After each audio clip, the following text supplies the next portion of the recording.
world of magic, just not magic tricks, but there's a world of magic. These are the people who know about God, the nails and the hair. They know something complete outsiders. No insiders whatsoever.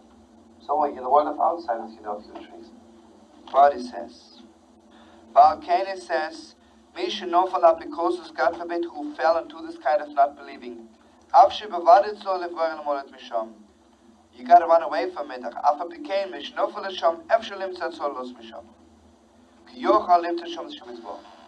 Because you can find God there, because God is all over. The question is, you just don't understand how it fits with God, this whole picture, this whole thing. So you can, mamish, learn and understand. Because wherever you are, there is something from God.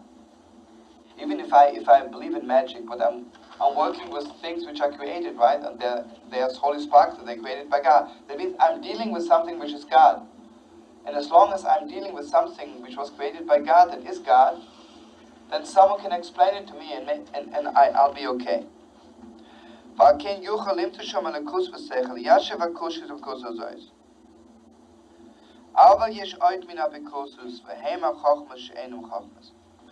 There's something very deep. But then there is some kind of a non-believing is because I hit this empty space. I came to a place where God isn't. Mamish, God isn't. And there I cannot explain to him about God because God really isn't there. But again, if God isn't there, it can't be. God has to be there. So I'm coming to this point. Now listen, just bear the depth of it. There's only one way of getting there, he says.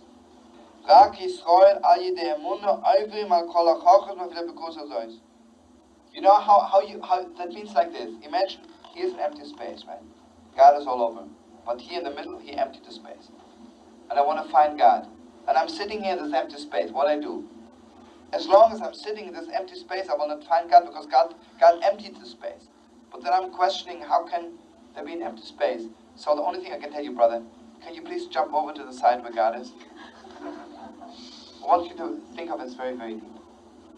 How is Abraham, the first Jew, called? Abraham is called Abraham Ivri. Hebrew. He jumped over to the other side. How do you jump? Mamash, I believe that God gotta be there, right? Gotta be there. And when I get to the other side, then I realize that the space is empty. It's only empty as long as I'm sitting in the empty space, right? But the moment I come over to the other side, then I know it isn't empty. You see, because what does it mean God isn't there? That means God is completely, you cannot understand God there, right? You cannot catch him there, right? I want you to think about the very deep. What does it mean God isn't there? He is there, right? God created the world in such a way that I can know God. I can look at the wall and know God created it. I can see God. But there's something in this world also which, mamish, I cannot see God, obviously, because God put something into this world before he created the world that, mamish, I can't find God. When I hit this empty space, it means God really, so to speak, doesn't want me to know him there, right? God locks the doors, says, I don't want you to know me from here. What do I do? So the thing is, I go in from the back door, right? Like the big door is closed, right? God says, I don't want you to know me from here. Okay, it's okay, I believe enough to go from the back door. It takes a lot of believing. Because I believe enough in God to know that most probably God knows best why he doesn't want me to know him this way. I'll tell you something very deep. This may be a stupid thing to you. It's utmost stupidity, but the best time, the only time I have to look to see movies is when I fly, Like New York, San Francisco, Europe, on the way you have a chance to see movies. And if you go on a non-stop Tel Aviv, New York, you can even see 2 movies. I saw a strange movie, that it's a long, long story about this. It was mamish like, it was during the war, that this girl, mamish, she got lost, and mamish, like, she was on the Hungarian side, and then her husband was on this side, and all things, she got lost, anyway. Finally, she met this person, and he, mamish, loved her a lot, and mamish, he married her, and lived very peacefully. But then suddenly she realized that he married her, and she had already a baby, that he doesn't have enough money to support her, the baby. And she didn't want to make it very hard on him. So every day she disappeared for 2 hours. what did she do? She had found a rich man who she was giving piano lessons. The mamish paid a lot of money. And this rich man was blind, was a blind man. It's a very, very special man, and she had a lot of patience to teach him piano. She was a great musician. It's a very strange thing, you know. So anyway, her husband always wanted to know what she's doing in those 2 hours, and she somehow managed that, you know, whenever she had to meet him or talk to him or something, she was not there for 2 hours. So one day he decided, I gotta mamish get to the point, you know. So it came to those 2 hours, you know, like from 4 to 6. He says, I'm gonna watch, you know, was mamish burning up with jealousy.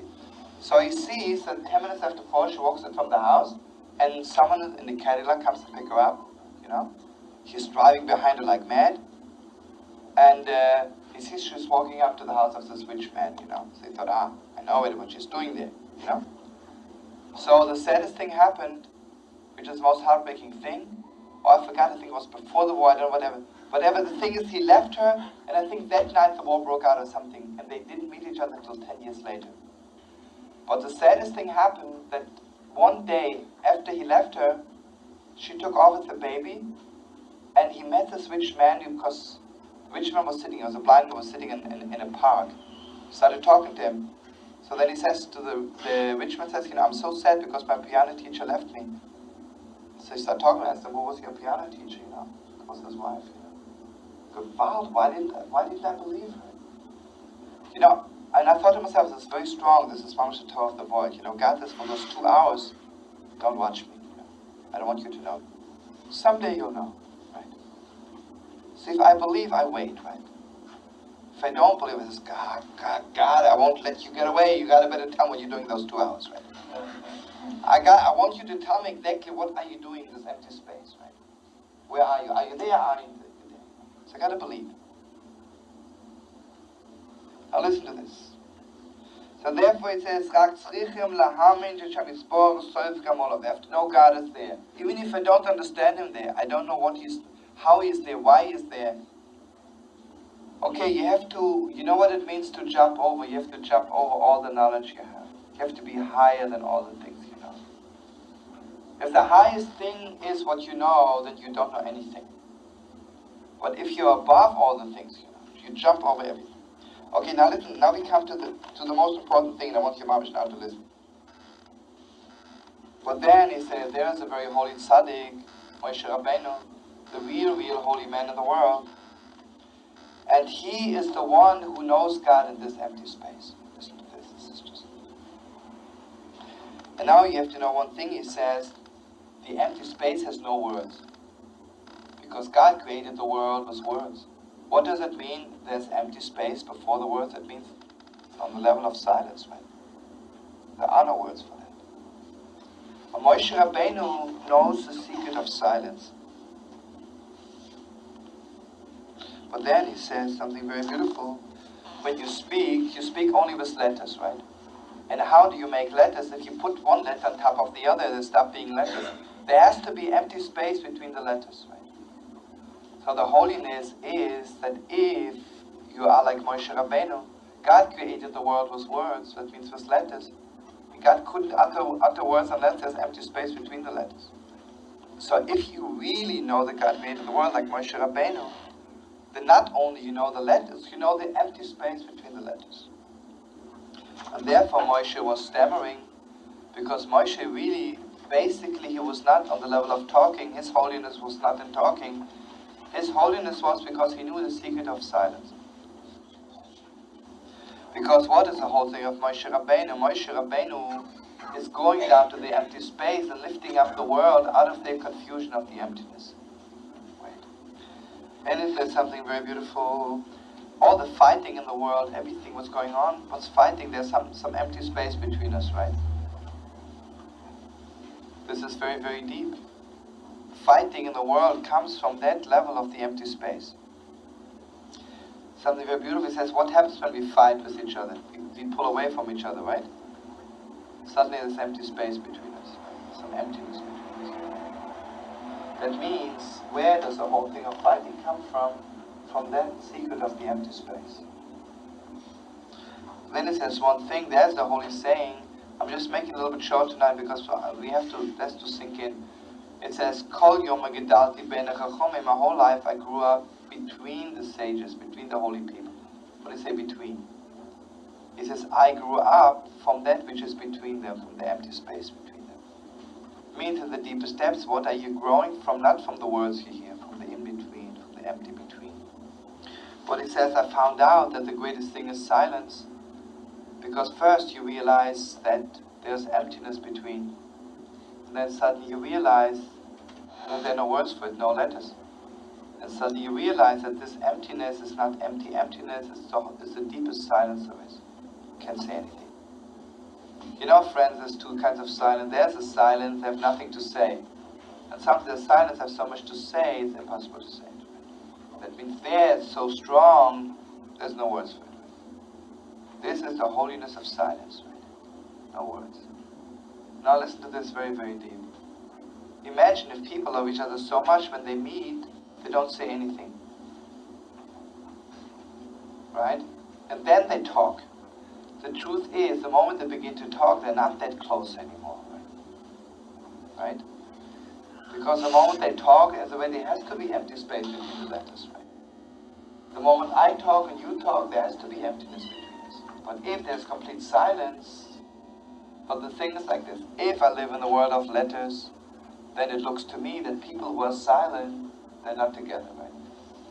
Imagine I walk around in the world, I see two people sat next to each other for 10 hours and didn't say one word. I say, wow, you know, they are together, brother, you know. But if I would know the secret like Moshe Rabbeinu, I would know, Gewalt. I mean, they're so close, there's no empty space between them, they can't even utter words, right? Because in order to utter words, you must have empty space. Now listen, one more thing, kids, it's very, very deep. What's the difference between God, knowing God with truth, knowing God with letters, with belief?